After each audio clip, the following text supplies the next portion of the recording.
Bismillahirrahmanirrahim. Assalamualaikum warahmatullahi wabarakatuh. Sampurasun. Saat ini saya akan meneruskan video yang kemarin tentang belajar tentang aksara Sunda ya.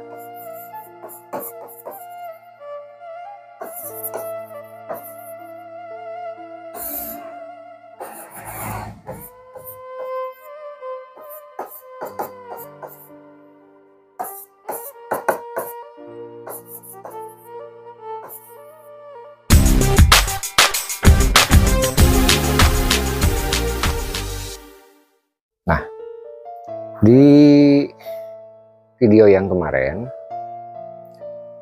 saya mencoba untuk berbagi bagaimana supaya kita lebih cepat menguasai tulisan Sunda ini dengan menggunakan rumus, yaitu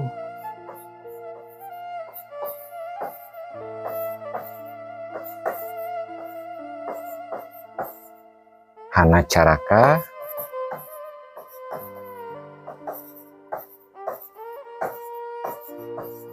Datasawala.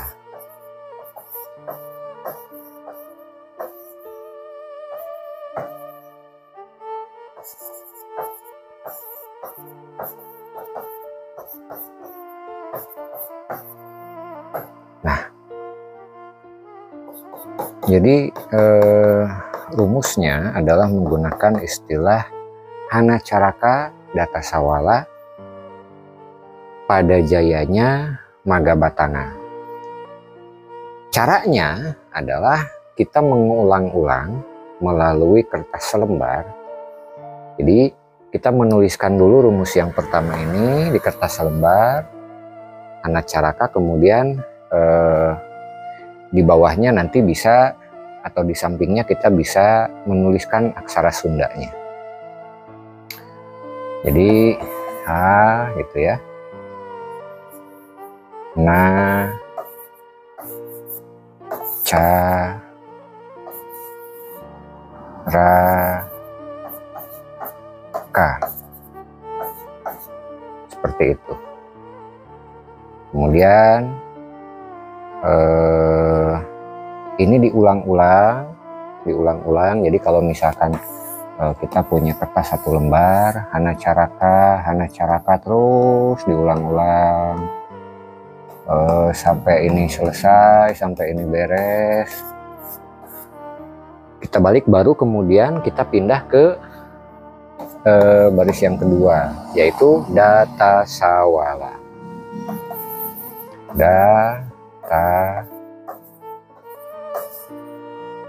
Jadi Datasawala.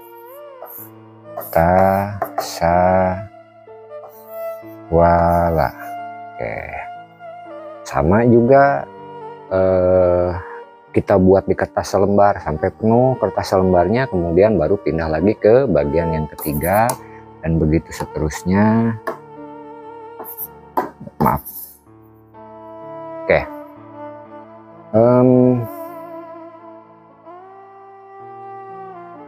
Kemarin yang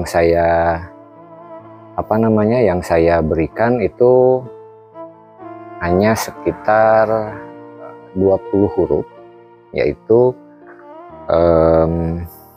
aksara konsonan. Nanti kita akan coba tambahkan, ini ada aksara konsonan serapan. Jadi selain yang Hanacaraka, Datasawala ini, nanti kita akan tambahkan.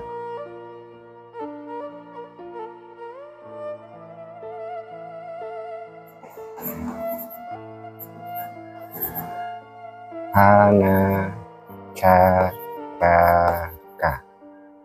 ya, Hanacaraka,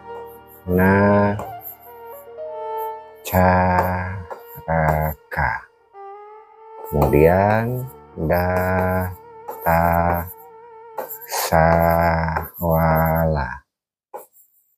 Datasawala,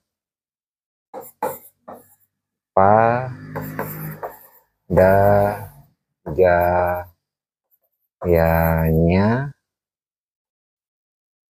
pa, da, ja, ya, nya.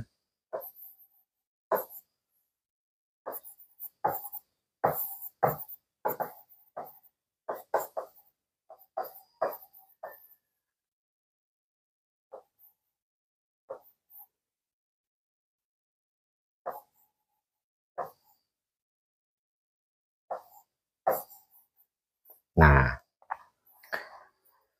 baik, di dalam aksara Sunda kita juga mengenal huruf-huruf dengan istilah konsonan serapan. Apa aja itu konsonan serapan itu? Yaitu maaf, ada huruf fa, kemudian ada huruf fa, kemudian ada huruf QE, X, kemudian ada za, kemudian juga ada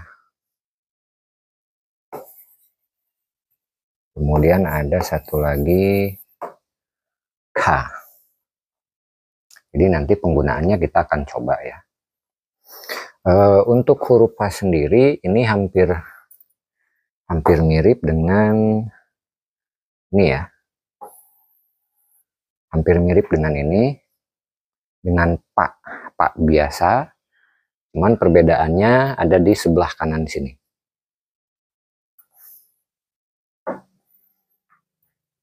Pak di sini, oke, ini hurufnya. Kemudian masih juga sama, tapi bedanya ini benar-benar lurus. Jadi tidak ada lengan. Kalau Pak ini ada lengannya, kalau Fa yang ini tidak ada lengannya. Kemudian kalau QA ini hampir tidak ada di sini, tapi bentuknya sangat mudah sekali. Nah, ini bentuknya seperti itu. Nah, kalau untuk sha ini hampir mirip dengan yang ini. Ya. Hampir mirip dengan yang ini, tapi penggunaannya dia seperti ini.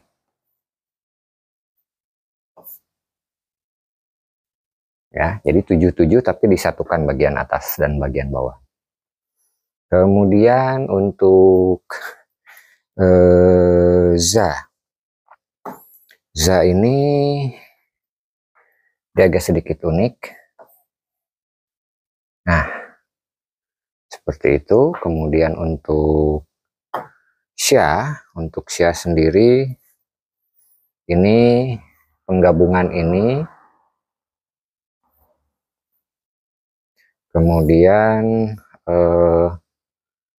dengan ya-nya. Ya, jadi sya ini sendiri lebih menggabungkan antara ini ya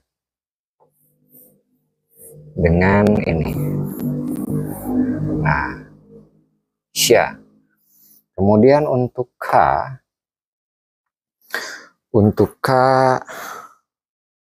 jadi tetap porsinya lebih ke 77 dulu seperti huruf K, kemudian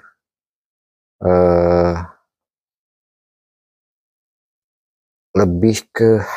Nah, oke, kita ulangi ya. Untuk sya itu penggabungan antara sa dan ya. Sa, saya kasih tanda sa dan ya. Untuk H itu K dan H.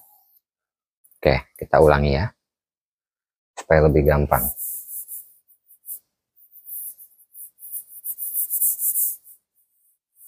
Untuk sya itu penggabungan dari sa, kemudian iya. Oke, udah. K itu penggabungan, ini disatukan, penggabungan antara K, tapi dia tidak menggunakan tidak menggunakan garis di tengah ya, tapi langsung ke ditempel H. Udah. Nah, ini adalah konsonan serapan. Sampai di sini mudah-mudahan bisa dipahami. Nah, kita sekarang mencoba untuk menuliskan atau menggunakan huruf Sunda ini menjadi sebuah tulisan.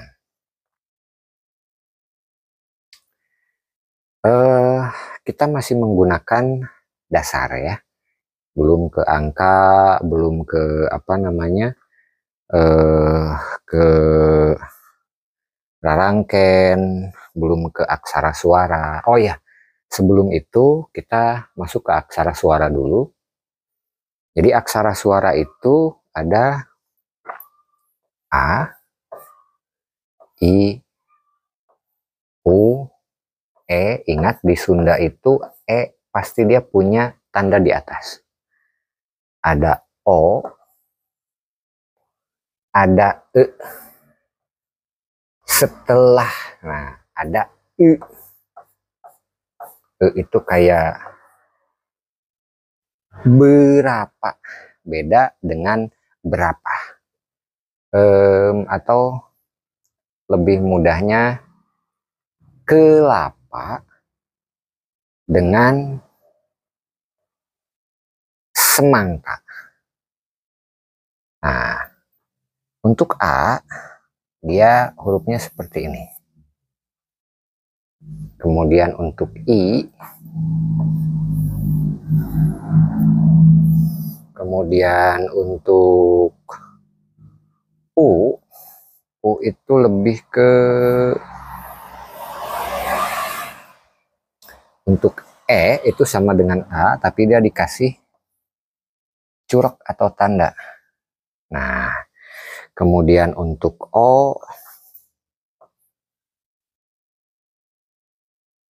kemudian untuk E, dia dikasih untuk E ini dia lebih ke seperti tanda, seperti itu. Mudah-mudahan bisa dipahami tulisannya, dijadikan sebuah catatan. Nanti baru kita akan mencoba membuat sebuah kata atau kalimat tanpa menggunakan rarangken dulu ya, tanpa menggunakan rarangken. Rarangken itu misalkan kan ini huruf hidupnya A semua. Nah, rarangken itu berubah menjadi U, I. Jadi kalau hara menjadi hari, nah itu ada rangkaian I ya. Kita akan rubah dulu ini, kita akan membuat kalimat dulu, mencoba membuat kalimat. Nah, kita membuat kalimat, misalkan samagaha.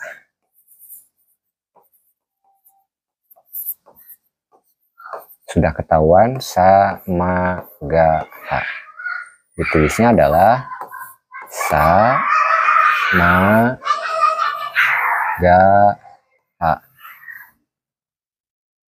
Ya. Ini samagaha. Kemudian ada lagi barana. Barana.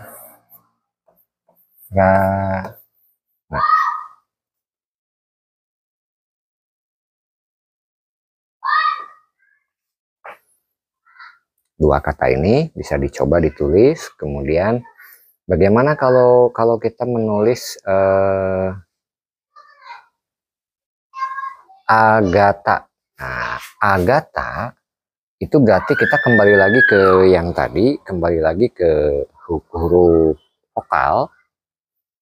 Ini A ya. Agatha. Jadi Agatha.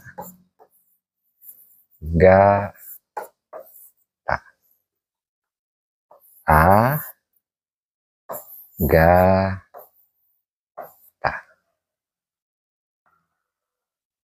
Oke. Nah, kemudian bagaimana kalau lama?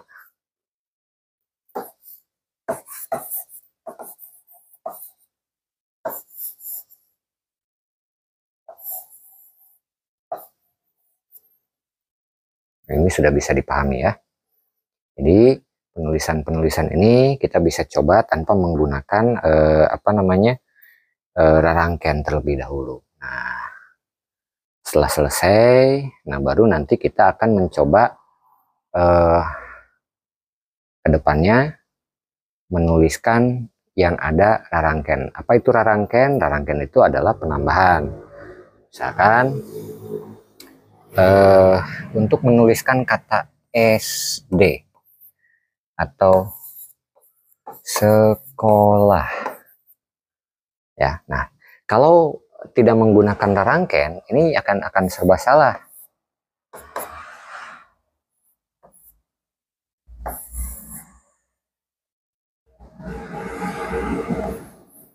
ya. Ini salah. Seharusnya kalau menggunakan rarangken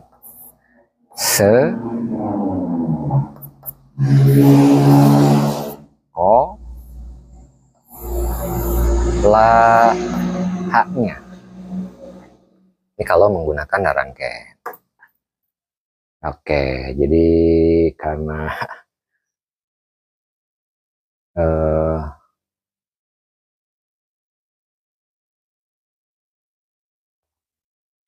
baik, itu tadi tentang aksara Sunda.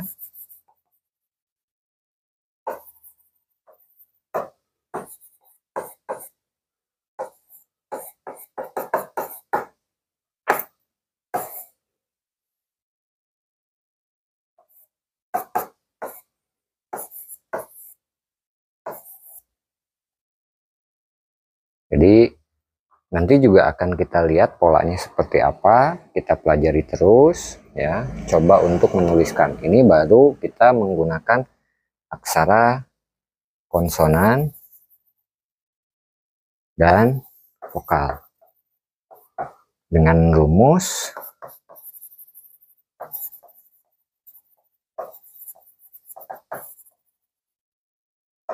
Hana Caraka Data Sawala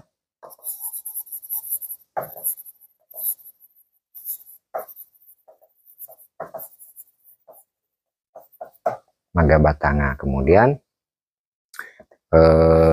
vokalnya adalah A, I, U, E, O, E, dan E.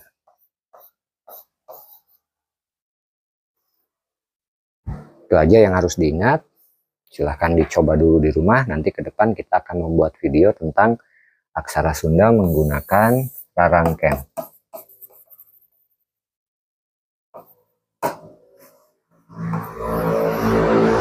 Baik, terima kasih banyak. Semoga bermanfaat. Saya undur pamit. Billahi taufiq wal hidayah. Wassalamualaikum warahmatullahi wabarakatuh. Sampurasun.